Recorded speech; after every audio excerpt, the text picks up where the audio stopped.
Hey everyone, Walter Crosby with Helix Sales Development and another episode of Sales and Cigars. Today our guest is Jamie Shanks from Pipeline Signals. And Jamie's got a relatively new company with this great technology that helps a company use LinkedIn based on events to help capture information to go after your ideal company or ideal client profile. He gets into the details of explaining how it works, makes it super simple for salespeople, where they don't have to do the work.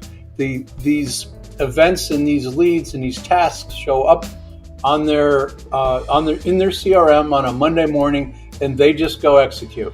The smart work, all of the hard, heavy lifting is done behind the scenes, and the salespeople just do their thing, go out and sell, stop wasting time. The amount of time that salespeople waste doing research and doing other types of marketing things where they think they're busy is significant. And this Pipeline Signals will help them reduce that time and stay focused on selling.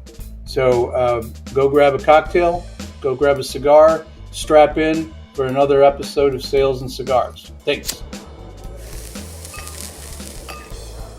So, Jamie, I really appreciate you taking some time to jump on the podcast today. Thank you. Appreciate you having me. So, kind of want to just jump in. Why do you think salespeople waste time, and how do they waste time? They waste time because if you look at a seller, you're being paid for outcomes. You're valued at what I'll call $500 an hour value creators. Yet, unfortunately, part of the remit of the job, the only way to be effective is you need to gather data and intelligence to make informed decisions, sales intelligence. The collection, though, of that data, that's a $5 an hour task. And so sellers get dug into the mud trying to unearth this sales intelligence for themselves, which unfortunately can take up a disproportionate amount of their time, somewhere upwards of 12% of their week, so like a half a day a week, Sure, to get towards that outcome. But that's where, if you think of a seller's job as mutually exclusive events, carving out that 12% is hugely valuable, because having them do $5 an hour tasks is awful. And they're really doing that for account selection and account prioritization perspective. And that's where they're spinning their wheels. What accounts do I call today, not tomorrow? Do I call A versus B? That's where that decision making is happening. You know, this is the thing, because as a salesperson, I learned early on that the only thing I really have is time. And I became very protective of how I spent my time. Not to say I didn't waste time, but I think today I see salespeople thinking they're busy, right?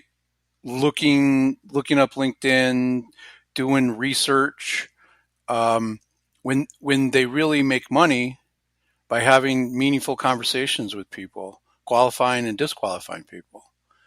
And what you're saying is that we can talk about your product, Pipeline Signals, helps with that. So can we kind of ease into how that makes that more efficient for people that do value their time? I fully agree with you that as a seller, the two things that I can control are the decisions that I make, and thus then the actions that I take. And you are making a decision to spend your time collecting data and intelligence. If you think of prospecting as a left and a right brain, sellers will spend a disproportionate amount of time on the left brain, the collection of data and intelligence to make informed decisions. But it's the right side of the brain that actually turns that data intelligence into informed conversations, to be bold and different with your customer. And as a seller, you will think that what you're doing on the left side of your brain is productive. But in essence, it's actually everything over here on the right side that makes you money.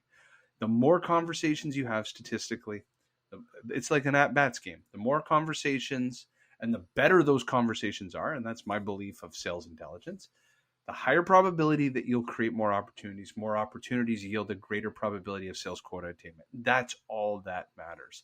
And so if you're spending more than 30 minutes a day on LinkedIn as a social seller, and you're talking to the guy who actually invented that word and pioneered that category, you're spending more Really? than 30 minutes. Yeah, I'm in 2012, wrote a couple books on the topic. If you are spending more than 30 minutes a day social selling, you are detracting from what actually makes you money.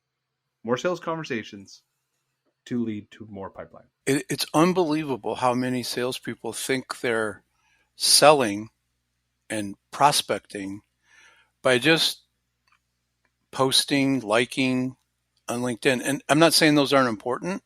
You can create credibility, you can start to build an audience, but that's not selling. That's not prospecting. So if you think of social selling gets confused or conflated with social media marketing. And what those sellers think they're doing as social selling is actually social media marketing. They're fishing with a net. So uh, they're focusing on their brand reputation and trying to become a trusted advisor, and they're throwing themselves out there. And that's a great thing to build a community. But what naturally happens is what comes inbound into a trawling fishing boat are the salmons that you want, or the tunas that you want, but then you'll get the crabs and the other sea urchins. They don't make up your ideal customer profile. Account-based sales development, we call it spear selling, like social selling with a spear, is I am focused on a series of accounts within my total addressable market. I'm going to narrow that focus down to even a top 5 based on sales intelligence. What's happening to the people and the companies in those accounts? And I will build an account plan and an engagement plan specific to them. That is what leads. You have to go into the deeper water. You have to fish for the marlins. The only way to do that is you need to have a more strategic plan, more strategic plan as to who you're engaging. Okay. So how does your business get that a sales team? Maybe they got 25 salespeople. They all have accounts in on LinkedIn. Can you kind of walk us through high level what that's going to do to get them to reach those key account growth type prospects? So Pipeline Signals was birthed out of a social selling training company that I've owned for 10 years called Sales for Life. And what was happening is that sellers would say to us, can you, instead of just teaching us how to mine this intelligence to make informed decisions for engagement, looking for these compelling events, what if you built a global command center and monitored it all for us in real time? So Pipeline Signals, its core focus for sellers is to buy back their time. For revenue operations is what we're feeding your sales team are opportunities and risks and accounts based on human capital, based on people. And what we're looking for is what's called relationship signals. So in essence, if somebody leaves one of your happy customers and goes into a prospect that meets your ideal customer profile, we can capture that intelligence and we can capture it at scale. So if you have thousands of accounts, whether they are prospective, customers, even white space and greenfield, so accounts you don't even realize that you should be going after, or you're targeting new verticals or geos, we can capture the migration of people going into an account, being promoted, leaving, and what's the relationship to your happy customer base or your competitors. And we route all of that intelligence into your CRM of choice so that as a seller, you have a unified central repository of decisions around what account should I select and prioritize based on these relationships. They can come in as tasks, they can come in as leads, and now your sales team can process all of that valuable LinkedIn information without them doing the $5 an hour tasks. $5 an hour. I think we got a minimum wage went up a little bit. We got to pay those people a little bit more. But so if all of those individuals have separate individual accounts, you're able to aggregate all of that into one CRM for one company? That, in fact, is the secret sauce. And here was the underlying challenge. You have a seller in Philadelphia and a seller in Seattle. Seller in Philadelphia is monitoring a geography-based series of accounts. And somebody in Philadelphia, they up and they leave as the chief marketing officer of a company, and they go to Seattle. The seller in Philadelphia, now that they've left that account base in Philly, they don't care anymore. They go, well, you're out of my hands, and I'll just focus on my other accounts. They go to an account in Seattle. The seller in Seattle didn't come into work that day, didn't use LinkedIn that day, didn't check those signals. So now you have a hole that's been, somebody's left one of your accounts in Philly, so you might have account risk. Your fan or your advocate just went to Seattle. The seller in Seattle missed the opportunity. And so these are two distinct things that just happened. And at scale, that's what's happening on LinkedIn is seller A has a LinkedIn account and they're monitoring their world maybe haphazardly. And if something happens outside of their world, they just don't care. And so we're connecting the dots at a global level on every account in the world that matters to you and connecting those dots in your CRM. And this is all happening in real time? Like typically, it's either a weekly or a monthly basis. So we append your records either on a weekly or monthly basis, and depends on the size of your network or your need. Most companies will do this on a monthly basis because your sales team still needs to engage these sellers in a multi-touch, multi-cadence sequence. And that, in fact, will take some time to get a hold of these prospects. Congratulations on your new job. You came from my customer base. Let's have a conversation. you warm them up a little bit. So what's the ideal size for you? What's your ideal client? What does that look like? The ideal client actually isn't a size of who they are. It's a size of how big their total addressable market is. So our customers all are monitoring thousands of accounts. So anywhere between 1,000 and 10,000 accounts. And that is a combination of their existing customers might be 300. Their prospects might be 1,800. Their competitors are X number of competitors. And they're also targeting Latin America for the first time. And that's all greenfield and white space. And they're trying to figure out who's leaving their North American customers into LATAM. So it's companies that are tackling a market that they can't possibly monitor themselves. Yeah, there's just no way to manage all of that data. And I know some LinkedIn can be sensitive about things from time to time. You're actually helping somebody use LinkedIn the way it was designed. Correct. And every LinkedIn profile is on the public domain. So if you look up my name, Jamie Shanks, I have a URL to my website being LinkedIn. And thus, if you know what to look for in the public domain, you'll notice that people are publishing user-generated data about themselves, where they work today, where they used to work, how long they worked, their work experiences. And so we're capturing that intelligence to help you as a seller use LinkedIn as a valuable engagement tool. Now that you have that new chief human resources officer that took a new job and you sell into HR, you can use LinkedIn InMails to start engaging them. When somebody suggested you build this out and you were like, yeah, sure, no problem.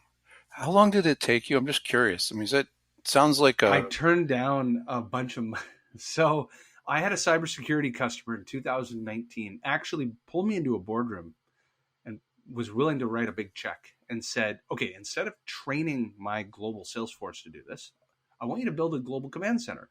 And in fact, I come from the cybersecurity monitoring space, so we all know what global command centers look like.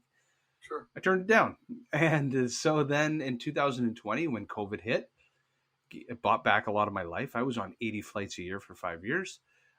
We decided to build it ourselves. And so we took a year. In the year 2020 and early 2021, we alpha and beta tested it with some friends and family customers. And then we incorporated the business in May of 2021, and we took on our first customers in September of 2021, and we're growing 20% compounded a month because there is a massive, massive need to help customers be able to monitor the relationships going on in their customer base. Because that's become more complex. Job changes are happening way faster than they ever have. They're exponentially practically, and it's harder to find these folks. And LinkedIn seems to be a resource to be able to track it and then engage, warm them up, right? I mean, it gives you all of those options. So you're poised for some huge growth. That's the goal. That's why I started a monthly recurring revenue business. Awesome. So how does how long does it take somebody to get onboarded, and what does that process look like? Is it days, weeks, hours? Yeah, 2 weeks. So we have an onboarding process that's live on our website. We map their total addressable market. We map the accounts they want to go after and the rules that make up their ideal customer profile.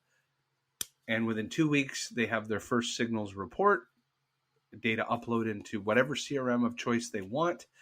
And then we enable their sales team. And then every month we do feedback loops and training to help their sales team understand what is a signal, why should I care, what do I do with a signal when I get it, what are messaging best practices. And that's also helped why we have such sticky customers, is because this isn't just a tool. This is 10 years of global sales training brought into a tool to help them leverage LinkedIn and the intelligence around humans to make informed decisions around what accounts they select and prioritize. If I heard you right, your approach is to get them in, start to let them see it, and then keep refreshing, helping them see. Salespeople, I'm a sales guy for 30 years, so I can say this. We're not doctors or smartest people in the world. We need to. One my whole life too. I get it. We need help. And we really care when it helps us. So we see a path to making more money. We see a path to growth. So that model really. And you as a seller don't have to do anything. Your own company gave us all the customers and prospects to monitor and who owns what accounts. You just wake up on a Monday and you open up Salesforce or HubSpot or whatever CRM, and there's a task, like a pop-up. By the way, John Smith just left customer A. They went into customer B. Give them a call. Here's their email address, their LinkedIn profile, and phone number. And start warming them up. Start whatever prospecting process you have. Awesome. We'll have some things in the show notes for people to track you down, but what's the best way to reach out and start to get more information and engage? Go to pipelinesignals.com. Contact us. Of course, you can drop me a note on my LinkedIn profile. I believe I'm the only Jamie Shanks on. I should be the guy that looks like this on LinkedIn. Yeah. And we're here to help. Like we help. We have customers from, the Snowflakes and the Celesticas and the Teradatas of the world to small growth organizations, but they all have an untenable amount of accounts they need to monitor. What about startups? Is there a way to help a startup really build that network? Especially greenfields and white space.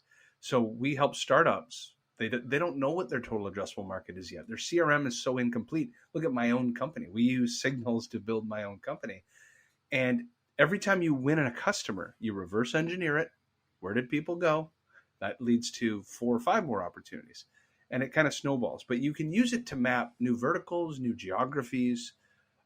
Imagine taking a look at, we're sellers. Every chief revenue officer that takes a job in America, give them a call. We have the list. Yeah. Awesome. Jamie, this pipelinesignals.com, get to the website, dive in there. I think it's a great way for a company to start to scale and really understand how to grow the data in the CRM, make it accurate, and really scale their sales organization. Anything I missed you want to add? No, you're smoking a stogie, so I know that we wanted to talk stogies. I usually ask about if you have a relationship with cigars, and I get the feeling, because I heard you say a boat a couple of times, so there's a Canadian accent. My very first trip ever outside of Canada and the United States I was 22 years old in university, and 8 buddies. We went to Veradero, Cuba, and I'm on the beach of Veradero, Cuba. It's a beautiful place. And somebody handed me a box of Romeo and Julietas. And all throughout my 20s, from Cohibas to Davidoffs to Romeo and Julietas to Monte Cristos, as a Canadian, you have access to all of them. And so all throughout my 20s, my buddies and I, we smoked cigars all the time. Then I got into my 30s. Yeah, it didn't sit well with me anymore. So about 10 years ago, I quit. Yeah, well, it's I started about the time you quit. I developed a couple of bad habits, as my wife would say, cigars and golf, which go hand in hand. So, great story. I'm jealous. I haven't been to Cuba yet. I'm going to find my way there one way or the other. Route through Canada. Yeah, I've had plenty of offers. So thank you very much. Appreciate it. And we'll hopefully our listeners inundate your website with inquiries. I hope so. Thank you so much. Thanks. Thank you for listening to Sales and Cigars with Walter Crosby of Helix Sales Development. For more on sales and cigars, remember to like, share, and subscribe. Sales and Cigars, produced by thepodcastproshop.com.